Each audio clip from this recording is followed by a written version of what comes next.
ನಮಸ್ಕಾರ. ಎನ್ಆರ್ ಪುರ ಸುದ್ದಿ ಸಮಾಚಾರಕ್ಕೆ ಸ್ವಾಗತ. ಇಂದು ಶುಕ್ರವಾರ. ನಾನು ಮಧುರಾ ಮಂಜುನಾಥ್. ಸುದ್ದಿಗಳ ವಿವರ. ನರಸಿಂಹರಾಜಪುರ ಪಟ್ಟಣದ ಪೊಲೀಸ್ ಠಾಣಾ ವ್ಯಾಪ್ತಿಯ ವಿವಿಧ ಗ್ರಾಮ ಹಾಗೂ ಪಟ್ಟಣದ ವಿವಿಧ ವಾರ್ಡ್ಗಳಲ್ಲಿ ಬುಧವಾರ ಒಟ್ಟು 125 ಗಣಪತಿಯನ್ನು ಪ್ರತಿಷ್ಠಾಪಿಸಲಾಯಿತು. ಪ್ರಥಮ ದಿನವೇ 14 ಗಣಪತಿಯನ್ನು ವಿಸರ್ಜಿಸಲಾಯಿತು. ಮೂರನೇ ದಿನವಾದ ಶುಕ್ರವಾರ ಅಂದರೆ ಇಂದು 53 ಗಣಪತಿಯನ್ನು ವಿಸರ್ಜಿಸಲಾಗುತ್ತದೆ. ಪಟ್ಟಣದ ಗಣಪತಿ ಪೆಂಡಾಲ್ನಲ್ಲಿ ವಿದ್ಯಾಗಣಪತಿ ಸಂಘದವರು 75ನೇ ವರ್ಷದಲ್ಲಿ ಗಣಪತಿಯನ್ನು ಪ್ರತಿಷ್ಠಾಪಿಸಲಾಗಿದ್ದು 11 ದಿನಗಳ ಕಾಲ ವಿವಿಧ ಕಾರ್ಯಕ್ರಮ ಹಮ್ಮಿಕೊಂಡಿದ್ದಾರೆ. ಪ್ರವಾಸಿ ಮಂದಿರ ಸಮೀಪದ ಕೋಟೆ ಆಂಜನೇಯ ಸ್ವಾಮಿ ದೇವಸ್ಥಾನದಲ್ಲಿ ಚೈತನ್ಯ ಯುವಕ ಸಂಘದವರು ಪ್ರತಿಷ್ಠಾಪಿಸಿರುವ ಗಣಪತಿಯು ತಿರುಪತಿ ವೆಂಕಟರಮಣನ ಮಾದರಿಯಲ್ಲಿದೆ. ಈ ಗಣಪತಿಯನ್ನು 21ನೇ ದಿನದಲ್ಲಿ ವಿಸರ್ಜಿಸಲಾಗುತ್ತಿದ್ದು ನರಸಿಂಹರಾಜಪುರದ ಪೊಲೀಸ್ ಠಾಣಾ ವ್ಯಾಪ್ತಿಯಲ್ಲೇ ಅತಿ ಹೆಚ್ಚು ದಿನ ಇರುವ ಗಣಪತಿಯಾಗಿದೆ. ಹಳೇಪೇಟೆಯ ಕನ್ನಡ ಯುವಕ ಸಂಘ ಪ್ರತಿಷ್ಠಾಪಿಸಿರುವ ಗಣಪತಿಯನ್ನು 18 ದಿನಗಳ ನಂತರ ವಿಸರ್ಜಿಸಲಾಗುತ್ತಿದ್ದು ನರಸಿಂಹರಾಜಪುರ ವ್ಯಾಪ್ತಿಯಲ್ಲಿ 2ನೇ ಅತಿ ಹೆಚ್ಚು ದಿನ ಇರುವ ಗಣಪತಿಯಾಗಿದೆ. ಪಟ್ಟಣದ ಬಸ್ ನಿಲ್ದಾಣದ ಎದುರು ಇರುವ ಪೇಟೆ ಆಂಜನೇಯ ಸ್ವಾಮಿ ದೇವಸ್ಥಾನದಲ್ಲಿ ಹಿಂದೂ ಮಹಾಗಣಪತಿಯನ್ನು 3ನೇ ವರ್ಷದಲ್ಲಿ ಪ್ರತಿಷ್ಠಾಪಿಸಲಾಗಿದೆ. ಹಳೇಪೇಟೆಯ ಕನ್ನಡ ಯುವಕ ಸಂಘದವರು ಪ್ರತಿಷ್ಠಾಪಿಸಿರುವ ಗಣೇಶನು ಬಸವನ ಮೇಲೆ ಕುಳಿತಿದ್ದಾನೆ. ಮೆಣಸೂರು ಸರ್ಕಲ್ ಸಮೀಪದಲ್ಲಿ ವಿದ್ಯಾಗಣಪತಿ ಸೇವಾ ಸಮಿತಿಯವರು ಪ್ರತಿಷ್ಠಾಪಿಸಿರುವ ಗಣಪತಿಯು 7 ಹೆಡೆ ಇರುವ ನಾಗರ ಹಾವಿನ ಮೇಲೆ ಗಣೇಶ ಮೂರ್ತಿಯನ್ನು ಕೂರಿಸಲಾಗಿದೆ. ಸೋಮವಾರ ಮಂಗಳವಾರ ಮಳೆ ಕಡಿಮೆಯಾಗಿ ಬಿಸಿಲು ಕಾಣಿಸಿಕೊಂಡಿತ್ತು. ಆದರೆ ಬುಧವಾರ ಗುರುವಾರ ತುಂತುರು ಮಳೆ ಬೀಳುತ್ತಿದ್ದು ಸಾರ್ವಜನಿಕ ಗಣೇಶೋತ್ಸವದ ಸಂಭ್ರಮಕ್ಕೆ ಅಡ್ಡಿಯಾಗುತ್ತಿದೆ.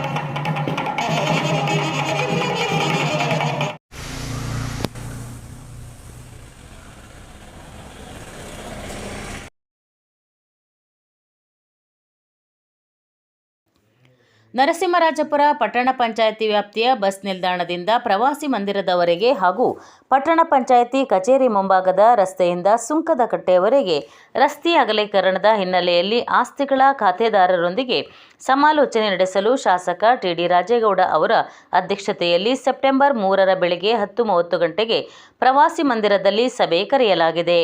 ಈ ಸಭೆಯಲ್ಲಿ ರಾಜ್ಯ ಪ್ರವಾಸೋದ್ಯಮ ಅಭಿವೃದ್ಧಿ ನಿಗಮದ ಅಧ್ಯಕ್ಷ ಎಂ. ಶ್ರೀನಿವಾಸ್, ಭದ್ರಾ ಅಚ್ಚುಕಟ್ಟು ಪ್ರದೇಶಾಭಿವೃದ್ಧಿ ಪ್ರಾಧಿಕಾರದ ಅಧ್ಯಕ್ಷ ಡಾ. ಕೆ.ಪಿ. ಅಂಶುಮಂತ್, ಪಟ್ಟಣ ಪಂಚಾಯಿತಿ ಅಧ್ಯಕ್ಷರು, ಉಪಾಧ್ಯಕ್ಷರು, ಸ್ಥಾಯಿ ಸಮಿತಿ ಅಧ್ಯಕ್ಷರು, ಸದಸ್ಯರು ಉಪಸ್ಥಿತರಿರುವರು ಎಂದು ಪಟ್ಟಣ ಪಂಚಾಯಿತಿ ಮುಖ್ಯಾಧಿಕಾರಿ ಆರ್.ವಿ. ಮಂಜುನಾಥ್ ತಿಳಿಸಿದ್ದಾರೆ. 2025-26ನೇ ಸಾಲಿನ ಎನ್ಆರ್ ಪುರ ತಾಲೂಕು ಮಟ್ಟದ ಪದವಿ ಪೂರ್ವ ಕಾಲೇಜುಗಳ ಕ್ರೀಡಾಕೂಟದಲ್ಲಿ ಪಟ್ಟಣದ ಎಂಕೆಸಿಪಿಎಂ ಪದವಿ ಪೂರ್ವ ಕಾಲೇಜಿನ ವಿದ್ಯಾರ್ಥಿಗಳು ವಿವಿಧ ಕ್ರೀಡೆಯಲ್ಲಿ ಭಾಗವಹಿಸಿ ಸಮಗ್ರ ಪ್ರಶಸ್ತಿಯನ್ನು ಪಡೆದುಕೊಂಡಿರುವುದಲ್ಲದೆ ಬಾಲಕಿಯರ ವಿಭಾಗದ ಸಮಗ್ರ ಪ್ರಶಸ್ತಿಯನ್ನು ಹಾಗೂ ಅಥ್ಲೆಟಿಕ್ಸ್ನಲ್ಲಿ ಬಾಲಕಿಯರ ವಿಭಾಗದ ವೈಯಕ್ತಿಕ ಸಮಗ್ರ ಪ್ರಶಸ್ತಿಯನ್ನು ಕೂಡ ಪಡೆದು ತಾಲೂಕಿಗೆ ಕೀರ್ತಿಯನ್ನು ತಂದಿರುತ್ತಾರೆ ಎಂದು ಕಾಲೇಜಿನ ಪ್ರಾಂಶುಪಾಲೆ ಪದ್ಮಾ ರಮೇಶ್ ತಿಳಿಸಿದ್ದಾರೆ. ಬಾಲಕರ ವಿಭಾಗದಲ್ಲಿ ವಾಲಿಬಾಲ್ ಪ್ರಥಮ, ಹ್ಯಾಂಡ್ಬಾಲ್ ಪ್ರಥಮ, ಥ್ರೋಬಾಲ್ ದ್ವಿತೀಯ, ಟೆನಿಕಾಟ್ ದ್ವಿತೀಯ, ಚೆಸ್ ಪ್ರಥಮ ಹಾಗೂ ಬಾಲಕಿಯರ ವಿಭಾಗದಲ್ಲಿ ಶಟಲ್ ಪ್ರಥಮ, ಹ್ಯಾಂಡ್ಬಾಲ್ ಪ್ರಥಮ, ಥ್ರೋಬಾಲ್ ದ್ವಿತೀಯ, ಟೆನಿಕಾಟ್ ದ್ವಿತೀಯ, ಅಥ್ಲೆಟಿಕ್ಸ್ ವಿಭಾಗದಲ್ಲಿ ಬಾಲಕ ಮತ್ತು ಬಾಲಕಿಯರು ಭಾಗವಹಿಸಿ ಅನೇಕ ಪ್ರಥಮ ಮತ್ತು ದ್ವಿತೀಯ ಬಹುಮಾನವನ್ನು ಪಡೆದಿರುತ್ತಾರೆ ಹಾಗೂ ಬಾಲಕಿಯರ ವಿಭಾಗದಲ್ಲಿ ಕುಮಾರಿ ಶೈನಾ ಎಲ್ದೋಸ್ ಇವರು ಅಥ್ಲೆಟಿಕ್ಸ್ನಲ್ಲಿ ಸಮಗ್ರ ಪ್ರಶಸ್ತಿಯನ್ನು ತಂದು ಕಾಲೇಜಿಗೆ ಕೀರ್ತಿಯನ್ನು ತಂದಿರುತ್ತಾರೆ. ಕ್ರೀಡಾಕೂಟದಲ್ಲಿ ಭಾಗವಹಿಸಿ ವಿಜೇತರಾದ ಎಲ್ಲ ಕ್ರೀಡಾಪಟುಗಳಿಗೆ ಕಾಲೇಜು ಆಡಳಿತ ಮಂಡಳಿಯ ಅಧ್ಯಕ್ಷರು ಮತ್ತು ಕಾರ್ಯಕಾರಿ ಮಂಡಳಿ ಹಾಗೂ ಕಾಲೇಜಿನ ಪ್ರಾಂಶುಪಾಲರು ಮತ್ತು ಉಪನ್ಯಾಸಕ ವರ್ಗದವರು ಅಭಿನಂದಿಸಿದ್ದಾರೆ.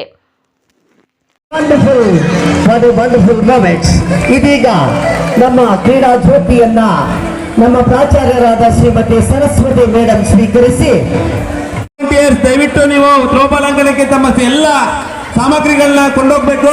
ಅಲ್ಲಿ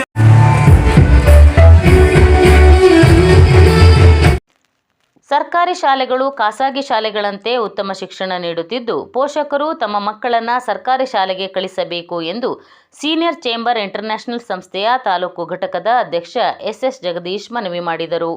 ಅವರು ಇತ್ತೀಚೆಗೆ ತಾಲೂಕಿನ ಕಡಹಿನಬೈಲು ಗ್ರಾಮ ಪಂಚಾಯಿತಿಯ ಸೂಸಲ್ವಾನಿ ಸರ್ಕಾರಿ ಹಿರಿಯ ಪ್ರಾಥಮಿಕ ಶಾಲೆಯ 30 ವಿದ್ಯಾರ್ಥಿಗಳಿಗೆ ಐಡಿ ಕಾರ್ಡ್ ವಿತರಿಸಿ ಮಾತನಾಡಿದರು.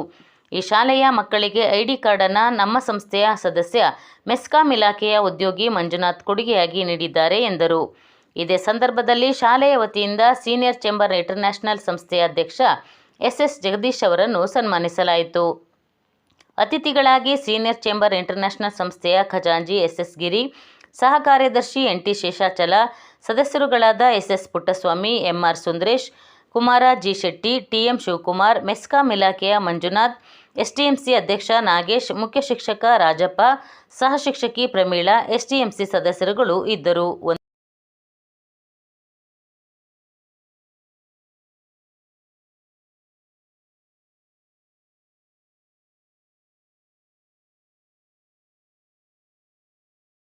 ವಂದನೆಗಳು.